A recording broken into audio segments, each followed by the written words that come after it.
শুভ সন্ধ্যা। নমস্কার বন্ধুরা। মায়ের গৃহ মন্দিরে আপনাদের সবাইকে স্বাগত জানাই। বড়দেরকে জানাই আমার ভক্তিপূর্ণ প্রণাম, ছোটদেরকে জানাই প্রাণ ভরা ভালোবাসা, আন্তরিক শুভেচ্ছা। আসুন বন্ধুরা, এই পবিত্র সন্ধ্যায় শ্রী গুরু বন্দনা দিয়ে শুরু করি। গুরুর ব্রহ্মা গুরুর বিষ্ণু গুরুর্দেব মহেশ্বরঃ, গুরুরেব পরম ব্রহ্ম তস্मै শ্রী গুরবে নমঃ।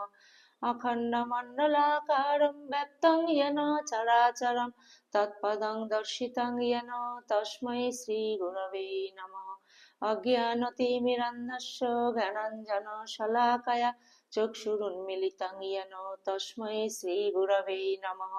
ব্রহ্মানন্দं পরমসুখদं কেবलं জ্ঞানমূর্তিं দ্বন্দ্বাতীतं গগনসদৃশं তত্ত্বমস্যাদিলক্ষ্যम् एकं नित्यं विमलमचलं सर्वादिसाक्षिभूतं भावातीतं त्रिगुणरहितं सद्गुरुं त्वं नमामि, सद्गुरुं त्वं नमामि, सद्गुरुं त्वं नमामि। জয় গুরুদেব। গুরু পরম্পরায় সকল পূজ্যপাদ সদ্গুরুর শ্রীপাদ পদ্মে পবিত্র সন্ধ্যায় আমার অনন্ত অবমিলুণ্ঠিত প্রণাম, অন্তরের অন্তঃস্থলের ভালোবাসা, শ্রদ্ধাঞ্জলি, ভক্তি পুষ্পাঞ্জলি অর্পণ করিয়া আমি কথামৃত পাঠ শুরু করছি। বন্ধুরা, আজকে শ্রীমকথিত শ্রী শ্রী রামকৃষ্ণ কথামৃতের প্রথম খণ্ড পবিত্র গ্রন্থখানি থেকে 1883 খ্রিস্টাব্দে জুন মাসের চতুর্দশ পরিচ্ছেদ। দক্ষিণেশ্বরে দশহরা দিবসে গৃহস্থশ্রম কথা প্রসঙ্গে রাখাল, অধর, মাস্টার, রাখালের বাপ, বাপের শ্বশুর প্রভৃতি। আসুন বন্ধুরা, কথামৃত পাঠ শুরু করি। তব কথামৃতম তপ্ত জীবনম কবিবিরীরিতম কল্মষাপহম শ্রবণমঙ্গলম শ্রীমদাততম ভুবি গৃহন্তি যে ভূরিদা জনঃ। আজ দশেহারা, দোসরা আষাঢ়, জ্যৈষ্ঠ শুক্লা দশমী, শুক্রবার, 15ই জুন 1883 খ্রিস্টাব্দ। ভক্তেরা শ্রীরামকৃষ্ণকে দর্শন করিতে দক্ষিণেশ্বর কালীবাড়িতে আসিয়াছেন। অধর, মাস্টার দশহরা উপলক্ষে ছুটি পাইয়াছেন। রাখালের বাপ ও তাহার বাপের শ্বশুর আসিয়াছেন। বাপ দ্বিতীয় সংসার করিয়াছিলেন। ঠাকুরের নাম শ্বশুর অনেক দিন হইতে শুনিয়াছেন। তিনি সাধক লোক, শ্রীরামকৃষ্ণকে দর্শন করিতে আসিয়াছেন। ঠাকুর আহার আনতে ছোট খাটটিতে বসিয়া আছেন। রাখালের বাপের শ্বশুরকে একবার দেখিতেছেন। ভক্তেরা মেঝেতে বসিয়া আছেন। শ্বশুর মহাশয়, গৃহস্থশ্রমে কি ভগবান লাভ হয়? অর্থাৎ শ্বশুর জিজ্ঞাসা করছেন, মহাশয়, গৃহস্থশ্রমে কি ভগবান লাভ হয়? শ্রীরামকৃষ্ণ সহাস্যে, কেন হবে না? পাকাল মাছের মতো থাকো। সে পাকে থাকে, কিন্তু গায়ে পাক নাই। আর ঘুসকির মতো থাকো। সে ঘর কন্যার সব কাজ করে, কিন্তু মন উপপতির উপর পড়ে থাকে। ঈশ্বরের উপরে মন ফেলে রেখে সংসারের কাজ সব করো, কিন্তু বড় কঠিন। আমি ব্রহ্মজ্ঞানীদের বলেছিলুম, সে ঘরে আচার, তেঁতুল আর জলের জ্বালা, সেই ঘরেই বিকারের রোগী। কেমন করে রোগ সারবে? আচার তেঁতুল মনে করলে মুখে জল সরে। পুরুষের পক্ষে স্ত্রীলোক আচার তেঁতুলের মতো, আর বিষয় তৃষ্ণা সর্বদাই লেগে আছে। ওইটি জলের জ্বালা, এ তৃষ্ণার শেষ নাই। বিকারের রোগী বলে, এক জ্বালা জল খাবো, বড় কঠিন। সংসারে নানা গোল, এদিকে যাবি পোস্তা ফেলে মারবো, ওদিকে যাবি ঝাঁটা ফেলে মারবো, এদিকে যাবি জুতো ফেলে মারবো। আর নির্জন না হলে ভগবান চিন্তা হয় না। সোনা গলিয়ে গয়না গড়বো, তা যদি গলাবার সময় 5বার ডাকে, তাহলে সোনা গলানো কেমন করে হয়? চাল কাটছো, একলা বসে কাটতে হয়। একবার চাল হাতে করে তুলে দেখতে হয় কেমন সাফ হলো। কাটতে কাটতে কাটতে কাটতে যদি 5বার ডাকবে, ভালো কাড়া কেমন করে হয়? উপায়: তীব্র বৈরাগ্য, পূর্বকথা, গঙ্গাপ্রসাদের সহিত দেখা। একজন ভক্ত, মহাশয়, এখন উপায় কি? শ্রীরামকৃষ্ণ, আছে। যদি তীব্র বৈরাগ্য হয় তাহলে হয়।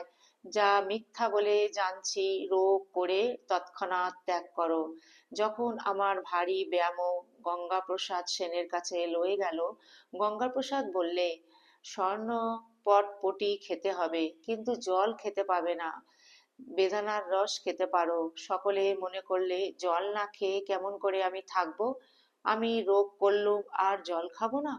পরমহংস, আমি তো পাতি হাঁস নই, রাজহাঁস, দুধ খাবো। কিছুদিন নির্জনে থাকতে হয়, বুড়ি ছুঁয়ে ফেললে আর ভয় নাই। সোনা হলে তারপরে যেখানেই থাকো।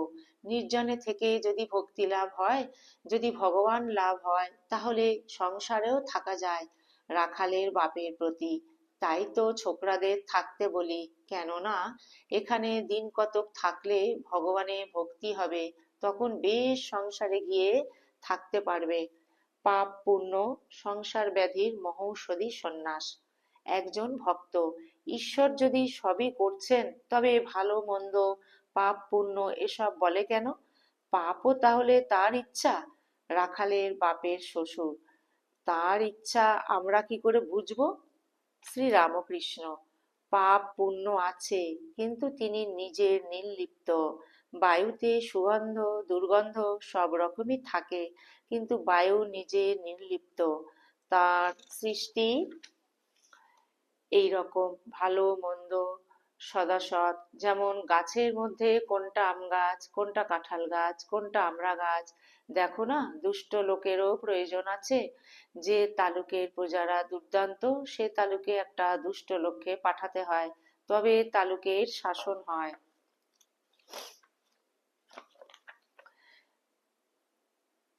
আবার গৃহস্থশ্রমের কথা পড়িল। শ্রীরামকৃষ্ণ ভক্তদের প্রতি, কি জানো, সংসার করলে মনের বাজে খরচ হয়ে পড়ে। এই বাজে খরচ হওয়ার দরুন মনের যা ক্ষতি হয়, সে ক্ষতি আবার পূরণ হয় যদি কেউ সন্ন্যাস করে বা প্রথম জন্ম দেন, তারপরে দ্বিতীয় জন্ম উপনয়নের সময়, আর একবার জন্ম হয় সন্ন্যাসের সময়। কামিনী ও কাঞ্চন, এই দুটি বিঘ্ন মেয়ে মানুষের আসক্তি ঈশ্বরের পথ থেকে বিমুখ করে দেয়। কিসে পতন হয় পুরুষ জানতে পারে না। যখন কেল্লায় যাচ্ছি, একটুও বুঝতে পারি নাই যে গড়ানে রাস্তা দিয়ে যাচ্ছি। কেল্লার ভিতর গাড়ি পৌঁছলে দেখতে পেলুম কত নিচে এসেছি। আহা, পুরুষদের বুঝতে দেয় না। কাপ্তেন বলে, আমার স্ত্রী জ্ঞানী। ভূতে যাকে পায় সে জানে না যে ভূতে পেয়েছে, সে বলে বেশ আছি। সকলে নিস্তব্ধ। সংসারে শুধু যে কামের ভয় তা নয়, আবার ক্রোধ আছে। কামনার পথে কাটা কামনার পথে কাটা পড়লেই ক্রোধ।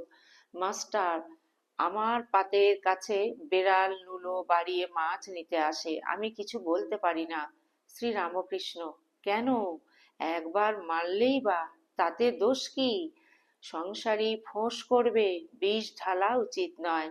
কাজে কারো অনিষ্ট যেন না করে, কিন্তু শত্রুদের হাত থেকে রক্ষা পাবার জন্য ক্রোধের আকার দেখতে হয়, না হলে শত্রুরা এসে অনিষ্ট করবে। ত্যাগীর ফোঁসের দরকার নাই। একজন ভক্ত, মহাশয়, সংসারে তাকে পাওয়া বড়ই কঠিন দেখছি। কটা লোক ওরকম হতে পারে? কই, দেখো তো পাই না। শ্রীরামকৃষ্ণ, কেন হবে না? ও দেশে শুনেছি একজন ডেপুটি, খুব লোক, প্রতাপ সিং। দান ধ্যান দান ধ্যান ঈশ্বরে ভক্তি অনেক গুণ আছে। আমাকে লতে পাঠিয়েছিল। এই রকম লোক আছে বই কি। ওম নিরঞ্জনম নিত্যম অনন্ত রূপম ভক্ত্যানুকম্পাধৃত বিগ্রহং বৈ ঈশাবতারং পরমেশমিড্যং তং রামকৃষ্ণম শিরসা নমামः। ओम शांति शांति शांति। हरि ओम तत्सत। श्री राम कृष्णार्पणमस्तु। जय श्री गुरु महाराज जी की जय। जय महामाय की जय। जय स्वामी जी महाराज जी की जय। जय श्री श्री कथामृतकार श्री मास्टर महाशय श्री माँ की जय। জয় গঙ্গা মায় কি জয়। বন্ধুরা, পবিত্র পূর্ণ সন্ধ্যায় আজ শ্রীমকথিত শ্রী শ্রী রামকৃষ্ণ কথামৃত এই প্রথম খণ্ড থেকে যে পাঠটি করলাম আজ এই পর্যন্তই। আপনাদের ঠাকুরের শ্রীপাদ পদ্মে আপনাদের সকলের সর্বাঙ্গীন মঙ্গল কামনা করে আজকের ভিডিওটি এখানে এই পর্যন্তই আমি শেষ করছি। পরে অন্য আরেকটি ভিডিও নিয়ে আপনাদের সঙ্গে আমি অন্য একটি পর্বে উপস্থিত হব। ততক্ষণ পর্যন্ত আমরা শ্রী শ্রী ঠাকুরের পাদপদ্মে যেন মনটিকে ফেলে রাখতে পারি। ঈশ্বর ঠাকুর যেন তার সকল সন্তানদের সদা ভালো রাখেন, সুস্থ রাখেন এবং আনন্দে রাখেন, এই প্রার্থনা জানাই। আর আমাদের সকলের নিজ নিজ সাধন জীবন ঠাকুর যেন সদা সর্বদা সর্বত্র যেন রক্ষা করেন। আমরা সবাই ঠাকুরের শ্রীপাদ পদ্মে এই সমবেত প্রার্থনা এই পবিত্র সন্ধ্যায় নিবেদন করিলাম। গুরুদেব ঠাকুর মা স্বামীজি, গুরুদেব ঠাকুর মা স্বামীজিকে শুভরাত্রি জানিয়ে বন্ধুরা আপনাদের সবাইকে জানাই শুভরাত্রি। আপনারা ঠাকুরের অসীম কৃপায় খুব ভালো থাকবেন, সুস্থ থাকবেন, আনন্দে থাকবেন, সদা সর্বদা ঠাকুরকে নিয়ে থাকবেন। আর যদি এই নিত্য কথামৃতের অনুধ্যান বন্ধুরা আপনাদের ভালো লেগে থাকে তাহলে প্লিজ চ্যানেলটিকে আপনারা সাবস্ক্রাইব করে সদা সর্বদা মায়ের গৃহ মন্দিরের পাশে থাকবেন, এই বিনীত অনুরোধটি রইল। জয়তু জয়তু জয়তু শ্রী শ্রী রামকৃষ্ণ শরণাম শরণ্যে শরণাগত শরণাগত শরণাগত। ঠাকুর সবাইকে ভালো রেখো, সুস্থ রেখো, আনন্দে রেখো।